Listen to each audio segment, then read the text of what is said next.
नमस्कार दोस्तों, आज हम लोग एसएससी जीडी एग्जाम 2021 में जो हिंदी के क्वेश्चन पूछे गए हैं वो रियल क्वेश्चन पेपर के साथ पूरे 25 सवाल आपको सॉल्व कराऊंगा। समय आपके पास बहुत कम बचा हुआ है, इसलिए एक बार आप प्रीवियस ईयर का क्वेश्चन रिवाइज कर लीजिए कि किस टाइप के क्वेश्चन पूछे गए हैं। ऐसा आपको रियल क्वेश्चन पेपर के साथ यूट्यूब पर कोई नहीं कराएगा, इसलिए आप चैनल को जरूर सब्सक्राइब कीजिएगा, साथ में वीडियो को लाइक कीजिएगा। जितना भी समय आपके पास बचा हुआ है उन कम समय में जितना बेस्ट हो सकता है वो सारा पेपर मैं कराऊंगा। तो देखते हैं आज का पहला सवाल क्या है। पपीहा का समानार्थी शब्द क्या है, ये आपसे पूछा गया है। पपीहा का समानार्थी शब्द, तो इसका समानार्थी शब्द होता है पपैया, और इसका क्या क्या समानार्थी शब्द होता है उसको भी जान लीजिए। सारन होता है, सारन पपीहा का समानार्थी शब्द होता है। और क्या होता है, मेघ जीवन होता है, मेघ जीवन। ठीक है, मेघ जीवन ये भी आपका पपीहा का समानार्थी शब्द है। पपीहा एक्चुअली एक पक्षी का नाम है, इसको भी याद रखिएगा। अब बात करते हैं ऑप्शन नंबर 1 पन्ही का। पन्ही किसका समानार्थी शब्द है, जोड़ा। जोड़ा मीन्स ग्रुप में जो हो उसे हम क्या कहते हैं, पन्ही कहते हैं। तो सवाल यहां से भी एग्जाम में पूछा जा सकता है। ऑप्शन नंबर 3 का बात करते हैं पनंग। पनंग का समानार्थी शब्द क्या होता है, विषधर। पनंग का अर्थ क्या होता है, विषधर होता है। ठीक है, जिसमें विष भरा हो। नेक्स्ट क्वेश्चन पर आते हैं, अगला सवाल देखते हैं। क्वेश्चन नंबर 2, इसका आंसर देखिए क्या होगा। इसमें क्या पूछा गया है, वाक्य के किस भाग में त्रुटि है, इसका आपको चयन करना है। आपके सामने एक वाक्य लिखा गया है, जब तक मैं नहीं आऊं तुम दफ्तर बंद मत करना। दफ्तर मीन्स होता है ऑफिस। जब तक मैं नहीं आऊं तुम दफ्तर बंद मत करना। तो ये व्याकरण के दृष्टिकोण से ये वाक्य जो है वो शुद्ध है। एक शुद्ध वाक्य बनने के लिए क्या क्या जरूरत पड़ता है, तो एक कर्ता का जरूरत पड़ता है।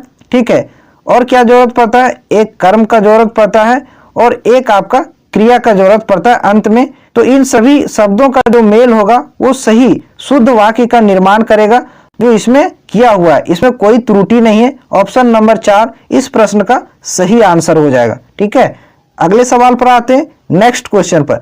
क्वेश्चन नंबर 3 देखिए, इसमें क्या पूछा गया है, दिए गए वाक्यांश के लिए एक सार्थक शब्द का चयन कीजिए। एक वाक्य आपके सामने लिखा गया है, एक शब्दों में इसको क्या कहेंगे। देखिए, व्यक्ति जो ठीक समय पर तुरंत किसी बात या युक्ति को सोच ले। मान लीजिए आपने किसी से सवाल किया, उसने उसका उत्तर तुरंत दिया, तो तुरंत उसने उस चीज को सोच लिया, तो उसको एक शब्दों में हम क्या कहेंगे, प्रत्युत्पन्नमति। याद रखिएगा, प्रत्युत्पन्नमति कहते हैं जो व्यक्ति ठीक समय पर तुरंत किसी बात को सोच ले, उसको प्रत्युत्पन्नमति कहते हैं। ठीक है, अब बात करते हैं ऑप्शन नंबर 1 प्रतिवादी। प्रतिवादी का अर्थ क्या होता है, जिस पर दावा किया गया हो। जिस पर दावा किया गया हो उसको क्या कहते हैं, प्रतिवादी कहते हैं। ऑप्शन 2 है आपका प्रत्युत्पन्न। क्या है, प्रत्युत्पन्न। इसका अर्थ क्या होता है, इसका अर्थ होता है जो ठीक समय पर उत्पन्न हो उसको बोलते हैं प्रत्युत्पन्न। ठीक है, ऑप्शन 4 देखिए प्रत्याग है। प्रत्याग का अर्थ क्या होता है, कहीं से लौट कर आया हुआ को क्या कहते हैं, प्रत्यागत कहते हैं। ठीक है, अगले सवाल पर आते हैं, नेक्स्ट क्वेश्चन पर। क्वेश्चन नंबर 4, इसमें देखिए, इसमें क्या पूछा गया है, पूछा गया है कि वाक्य के किस भाग में त्रुटि है, गलती कहाँ है, ये आपको बताना है। आपके सामने लिखा गया है, हमारे से कोई काम नहीं होता, कोई त्रुटि नहीं है। इस वाक्य में कहाँ गलती है ये आपको बताना है। तो इसमें सर्वनाम के प्रयोग में गलती है। ठीक है, तो सबसे पहले देखिए इस वाक्य में सर्वनाम कहाँ है, हमारे है। ठीक है, हमारे एक सर्वनाम है, इसके स्थान पर क्या होना चाहिए, मेरे। क्या होना चाहिए, मेरे। अब इसको पढ़िए, मेरे से कोई काम नहीं होता, ऐसे यह वाक्य शुद्ध हो जाता, लेकिन यहाँ लिखा गया क्या, हमारे। तो गलती किस भाग में, 1 में है। 1 किस ऑप्शन में है, ऑप्शन नंबर 2 में है। समझ में आया होगा ये सवाल। अगले सवाल पर आते हैं, नेक्स्ट क्वेश्चन पर। साथ में वीडियो को लाइक कीजिएगा, जो भी चैनल पर नए हैं चैनल को जरूर सब्सक्राइब कीजिएगा। जो भी बचा हुआ क्लास है मैं आपको रेगुलर अपडेट कर दूंगा। अब इस सवाल का आंसर करिए। देखिए, इसमें आपको मुहावरा दिया गया है, क्या है, पगड़ी उछालना। इस मुहावरे का सही अर्थ क्या होगा, इसमें पूछा गया है। तो एकदम आसान है, पगड़ी उछालना मीन्स क्या होता है, अपमानित करना। क्या होता है, अपमानित करना इसका सही अर्थ होता है। वाक्यों में अगर यदि आप प्रयोग करिएगा तो इस प्रकार से कह सकते हैं कि शादी में कार ना मिलने पर वर पक्ष ने कन्या पक्ष की पगड़ी उछाल दी, ठीक है, यानी कि अपमानित कर दिया। यहां तक क्लियर है। अगले सवाल पर आते हैं, नेक्स्ट क्वेश्चन पर। सवाल में उतना डीपली जाने के लिए आपके पास समय नहीं बचा हुआ है, इसलिए you have to practise more. अब इस सवाल का आंसर करिए। इसमें क्या दिया गया है, ये जो रेखांकित शब्द हैं इसके स्थान पर क्या अगर बदलाव की आवश्यकता है तो आपको बताना है कि वो सही शब्द क्या होना चाहिए। तो सबसे पहले आप वाक्य को पढ़िए। लिखा गया है, एक गाय, दो घोड़े और एक बकरी मैदान में चर रही है। तो यहाँ गलती कहाँ है और गलती है तो सही क्या होना चाहिए, ये आपसे पूछा गया है। तो देखिए इसमें क्या है, क्रिया के प्रयोग में गलती है, क्रिया के प्रयोग में गलती है। चरना क्या है, क्रिया है, और इसी में गलती है। क्या शुद्ध रूप होना चाहिए उसको देखिए। एक गाय बोला गया है, दो घोड़े बोले गए हैं और एक बकरी, यानी कि बहुवचन का बोध हो रहा है इसमें। तो इसमें चर रही के स्थान पर क्या होना चाहिए, चर रहे। क्या होना चाहिए, चर रहे। बहुवचन के अनुसार क्रिया का प्रयोग होना चाहिए। तो किस ऑप्शन में, ऑप्शन नंबर 1 इस सवाल का सही उत्तर होगा। अगले सवाल पर आते हैं, नेक्स्ट क्वेश्चन पर। दोस्तों साथ में वीडियो को लाइक कीजिएगा और शेयर भी कीजिएगा। अब इसका आंसर करिए। देखिए प्रीवियस ईयर का मैंने बहुत सारा क्लास लिया है रीजनिंग पर। अगर यदि आप लोगों ने उसको नहीं देखा है, प्लेलिस्ट बना हुआ है, जाकर आप देख सकते हैं किस टाइप के क्वेश्चन पूछे गए हैं। अब इसका आंसर करिए। देखिए इसमें पूछा गया है, मुनाफा का विलोम शब्द क्या होगा।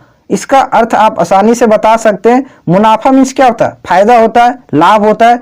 तो इसका आपको विपरीत शब्द बताना है, विलोम शब्द बताना है। तो इसका विलोम शब्द क्या होगा, नुकसान होगा। नुकसान इसका सही आंसर हो जाएगा।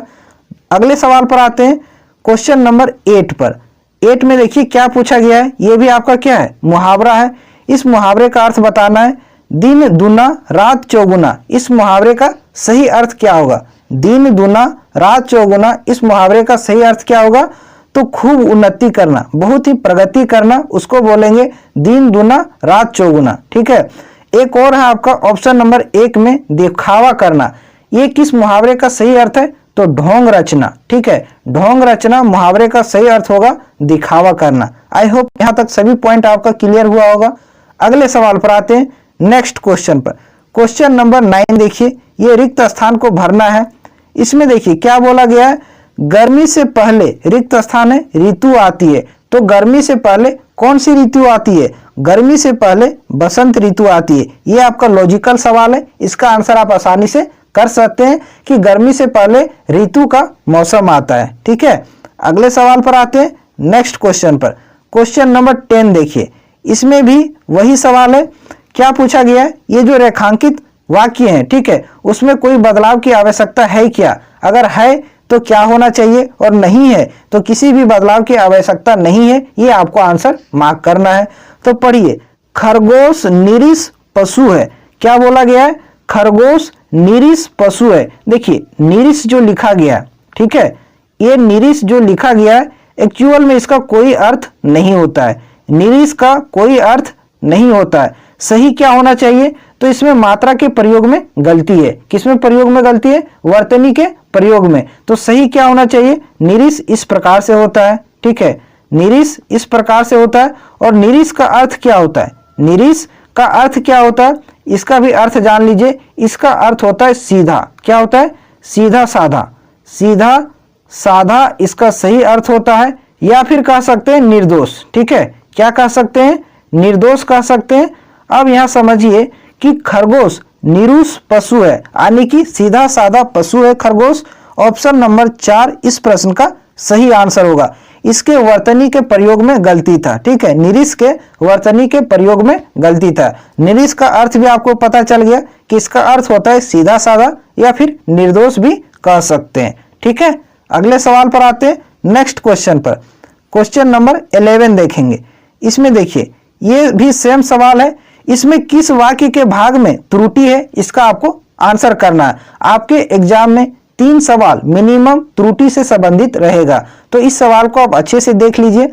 देखिए आपके सामने क्या लिखा गया है, छात्र ने अपने अध्यापक को अभिनंदन पत्र प्रदान किया, कोई त्रुटि नहीं है। तो इस वाक्य में कहाँ त्रुटि है ये आपको बताना है, और क्या सही होना चाहिए ये भी आपको बताना है। तो देखिए अभिनंदन पत्र जो है वो कभी प्रदान नहीं किया जाता है, ठीक है।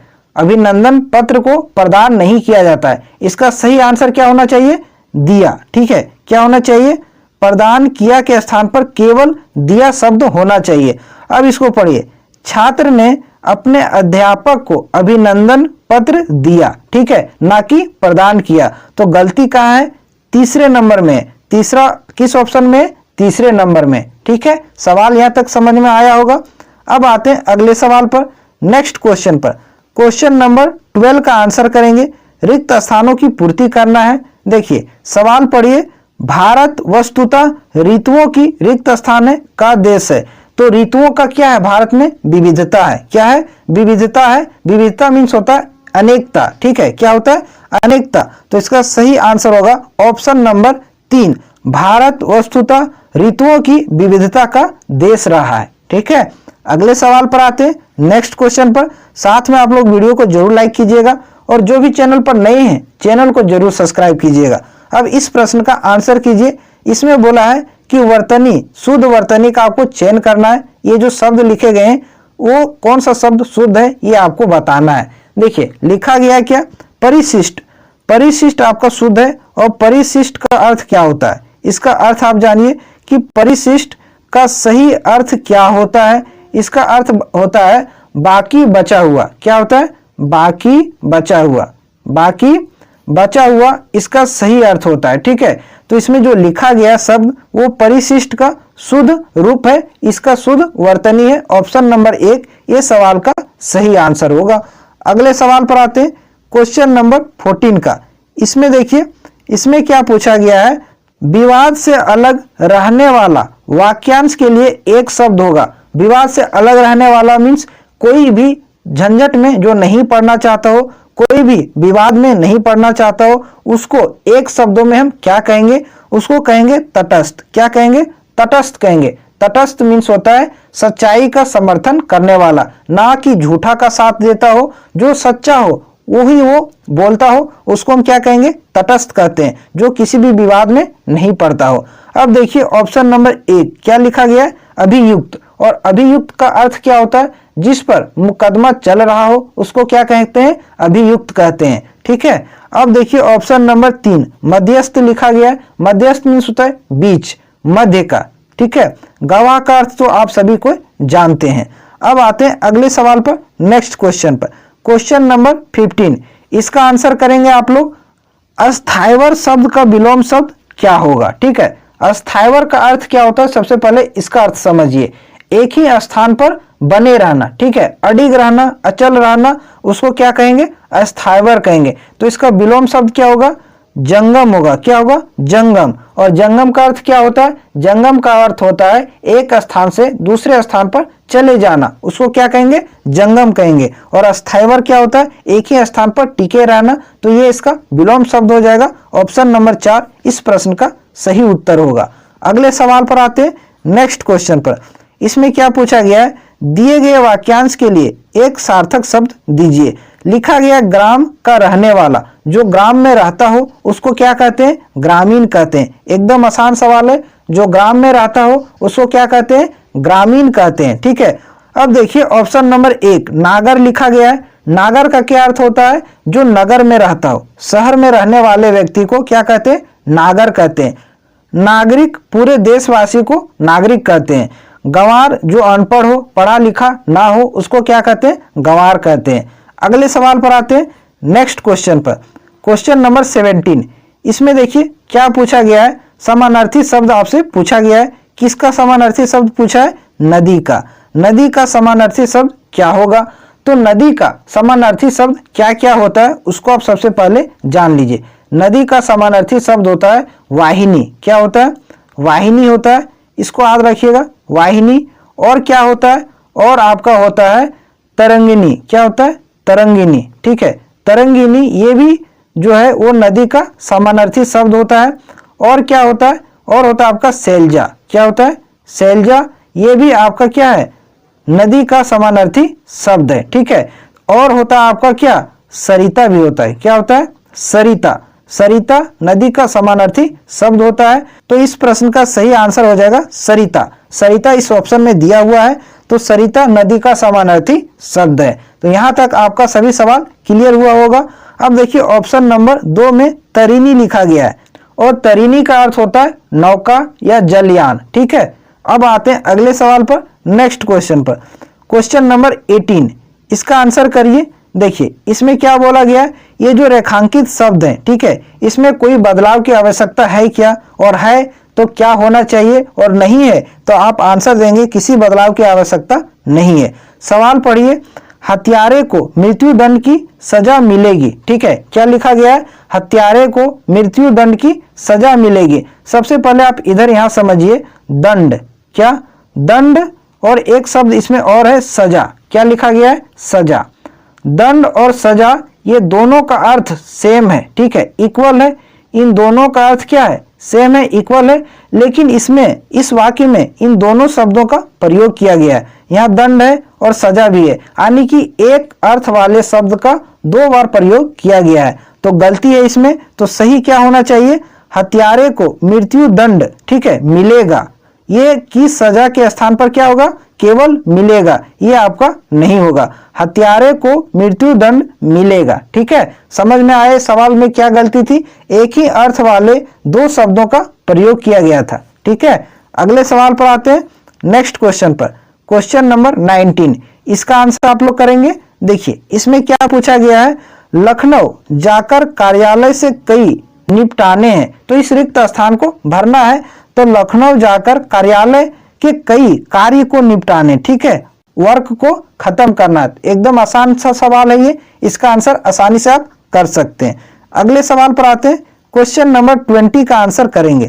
इसमें आपको सही शुद्ध वर्तनी वाले शब्द का चयन करना है। लिखा गया प्रविधिकी, ये आपका शुद्ध रूप है, और इसका अर्थ क्या होता है, किसी कला में विशेष व्यक्ति को क्या कहते हैं, प्रविधिकी कहते हैं। ठीक है, ऑप्शन नंबर 2 इस सवाल का सही आंसर होगा। अब आते हैं हम अगले प्रश्न पर, नेक्स्ट क्वेश्चन पर।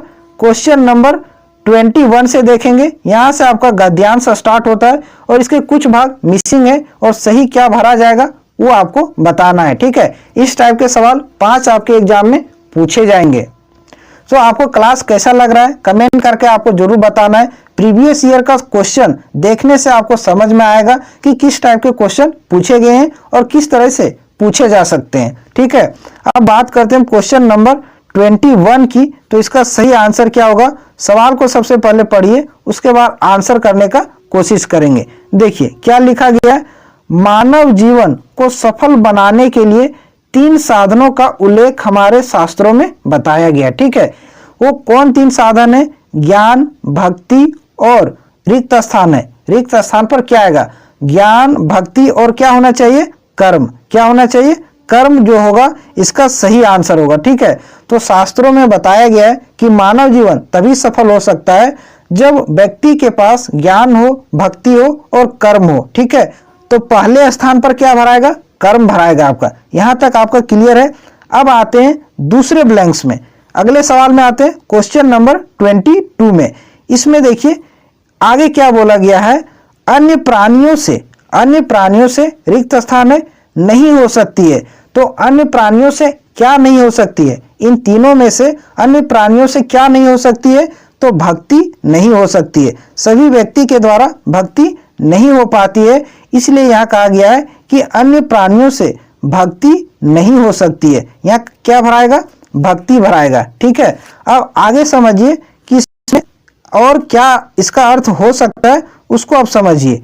अगला ब्लैंक्स में देखिए क्या भरा जाएगा, उनका। ठीक है, उनका यानी कि अन्य जो प्राणी है जिससे भक्ति नहीं हो सकती है, उनका रिक्त स्थान है भी सीमित ही है। ठीक है, उसका क्या सीमित है, ज्ञान भी सीमित है। ठीक है, जिस व्यक्ति से भक्ति नहीं हो पाती है उसका ज्ञान भी क्या है, सीमित है, लिमिटेड है। ठीक है, लिमिटेड उसका ज्ञान भी है। अब आगे देखिए, आगे समझिए, अगले रिक्त स्थान पर आते हैं, 24 नंबर में देखते हैं। ठीक है, जो कि चौथा नंबर में भरा जाएगा, उसको समझिए।